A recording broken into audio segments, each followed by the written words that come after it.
Hello everyone. Hope you're all having a fantastic day today. Today we're going to be talking about identities for tangents.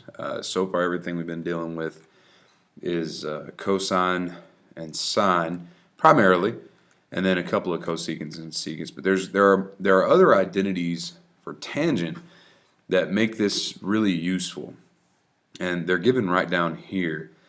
The top part here is just how they came up with them. If you really want to know, I'll spend time to go through and show you. You have to expand the top, expand the bottom, multiply by 1 over cosine A cosine B to the top and the bottom, and then simplify it to try to get it into terms of tangent. And it's just kind of a mess. But let's just, for right now, I'm just going to forget this. If you wanted me to show it to you later, I will, but I'm just going to go down here to actually tangent. Okay, so for tangent of A plus B, it's tangent A plus tangent B over 1 minus tangent A tangent B. Tangent A minus B is the same, but you change your signs. So it's tan A minus tan B on top, 1 plus tan A tan B on the bottom. And then tangent of 2A is 2 tangent A on the top and 1 minus tan squared A on the bottom. Tangent 2A, you can think of tangent A plus A right here. So that would make that tangent A plus tangent A, which is tangent 2A. And then 1 minus tangent A times tangent A is tangent A squared. So that's where that comes from. And again, if you really want to see where it comes from, I can show you. I just, for the sake of time, I'm not going to on this video. So tangent of 30 plus tangent of 15, that's tangent A plus tangent B over 1 minus tangent A tangent B. It's got to fit this exactly. If it doesn't fit this exactly, there's nothing I can do with it. So if it fits this exactly, then I can change this into tangent of 30 degrees plus 15 degrees, which is the tangent of 45 degrees, which we all know is 1. Okay, and so on and so on. So number 4 says 4 tangent of 150 divided by 1 minus tangent squared of 150. Now what I'm going to do here is I'm going to look back up at my formulas and I'm going to say which one of these is this really close to. Well, it's really close to this one, with the exception that this has a 4 down here and a 2 up here.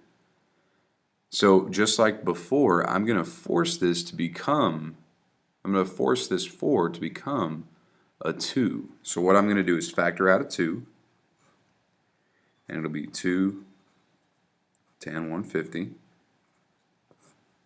all divided by 1 minus tan squared 150. So the inside now will simplify to tangent 2A. The inside will. So what I'm going to be left with is 2 times tangent of 2 times 150, which is 2 times the tangent of 300.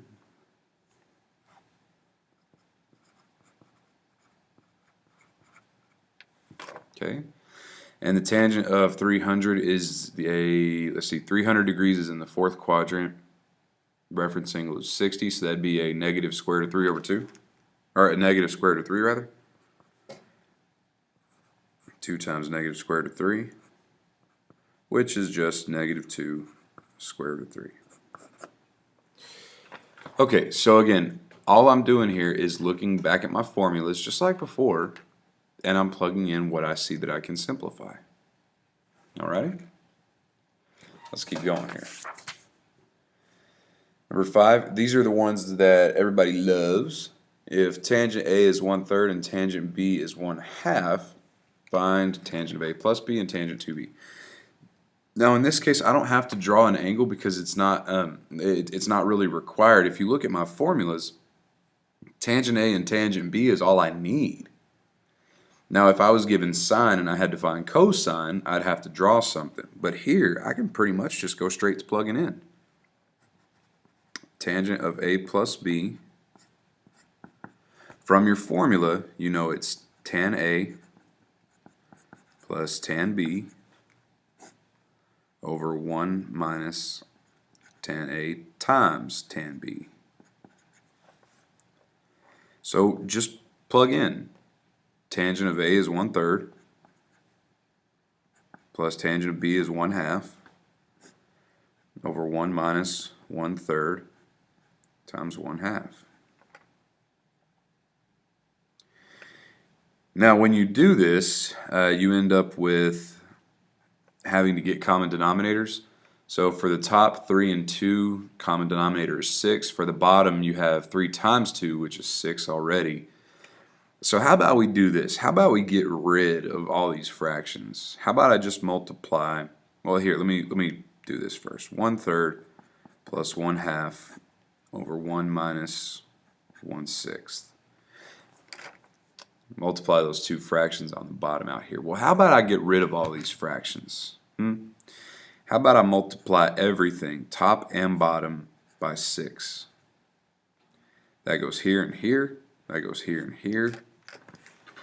And I end up with 6 over 3 is 2, plus 6 over 2 is 3, over 6 minus 1, which is what? 5 over 5, which is 1. So again, I don't have to draw anything here because I've got everything I need. Let's go to part B. Tangent of 2b from your formula is tangent of 2b. So from your formula is going to be 2 tangent b over 1 minus tangent squared b. And again, where I'm coming from, or where I'm getting that, right over here, tangent of 2b is 2 tangent b, 1 minus tangent b. I'm just plugging a b in for a, right? So this is going to be equal to, tangent b is 1/2, so 2 times 1/2 over 1 minus 1/2 squared, which is 2 times 1/2 is 1, over 1 minus 1/4. So 2 squared, or 1/2 squared is 1/4, so that's 3/4, 1 over 3 over 4. Get rid of your denominator of 4 by multiplying by 4.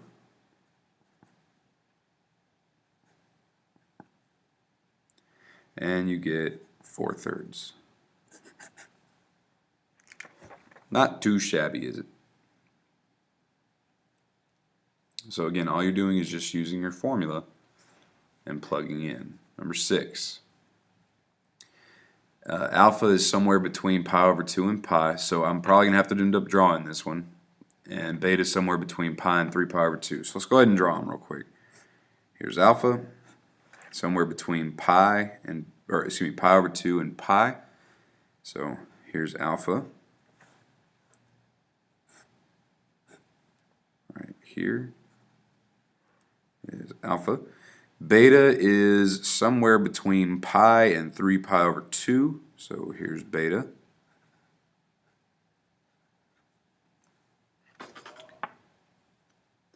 And it says that the cosine of alpha is negative 3/5. So cosine is x over r, that's negative 3/5. Using a little Pythagoras, you can come up with this as 4. Beta is negative 12/13. The sine of beta. Now we got to be very careful about what they're giving us here, because sine is y over r. Y is negative 12 over 13. R is 13 here. And a little Pythagoras will tell you that this is a 5, but since it's in the third quadrant, I'm going to call it a negative 5. And they want me to find a couple of things here. Part A, they want me to find the tangent of alpha minus beta. And part B, They want me to find the tangent of 2 beta.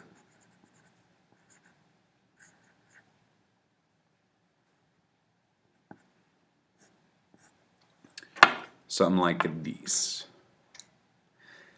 Alright, so the tangent of alpha minus beta, a minus b from the front. Tangent of a minus b is tangent a minus tangent b over 1 plus tangent a tangent b. Now when I'm filling this stuff in here, tangent is y over x, so it's going to be for this one here, we've got the tangent of alpha minus the tangent of beta, so it's going to be tangent of this, which is y over x, so it's negative 4/3, minus the tangent of b. Tangent is going to be y over x, which is 12 over 5, over 1 minus tangent a times tangent b. Negative 4/3 times 12 over 5. Switch out pencils here. That one's getting a little fat. Alright, let's simplify this here. What I would do here is to get the same way we did up at the top in 5, to get rid of all your fractions, just multiply everything by 15. 15. I got that because the common denominator between 3 and 5 is 15. So if I multiply that here, and here, and here, and here, what that's going to end up with here, we've got 15 times 4 over 3. Well, 15 over 3 is 5, right? And so you got 5 times 4 is negative 20, minus 15 over 5 is 3, so 12 times 3 is 36, over 15 times 1 is 15, minus, well, this will be plus here because it's minus a negative, so plus, wait, was it plus back in the, oh, it is plus, excuse me. From the formula, that's a plus, so I'm sorry, this will be a minus. Now, some of y'all probably saw that and you're sitting here saying, Mr. Ballard, stop, come back. And 4 times 12 is 48. So that's going to be negative 56 over 15 minus 48, it's negative 33. And then since you've got two negatives there, 56 over 33. Never be afraid to go back and correct mistakes. So again, that should have been a plus sign right there. Tangent of 2b, finishing this thing up here. Very simple. It's going to be 2 tangent b on top. Remember from this guy over here. 2 tangent b, 1 minus tangent b squared. So it's going to be 2 times the tangent of beta, which is 12 over 5. 1 minus the tangent of beta, 12 over 5 squared, which is 24 over 5 over, let's see, this will be 144 over 25. So you got 1 minus 144 over 25. Alright, and again, what I would do here is multiply by 25. Just a little trick to get rid of all of your denominators all at once. And what you end up with is 25 over 5 is going to give you 5 left. So 24 times 5 is 120. And then you've got 25 minus 144, which is 120 over negative 119. And there you have it. Not too shabby, eh? Not horrible anyway. By this time you should be pretty much be pro at plugging stuff into a formula. So we should be good.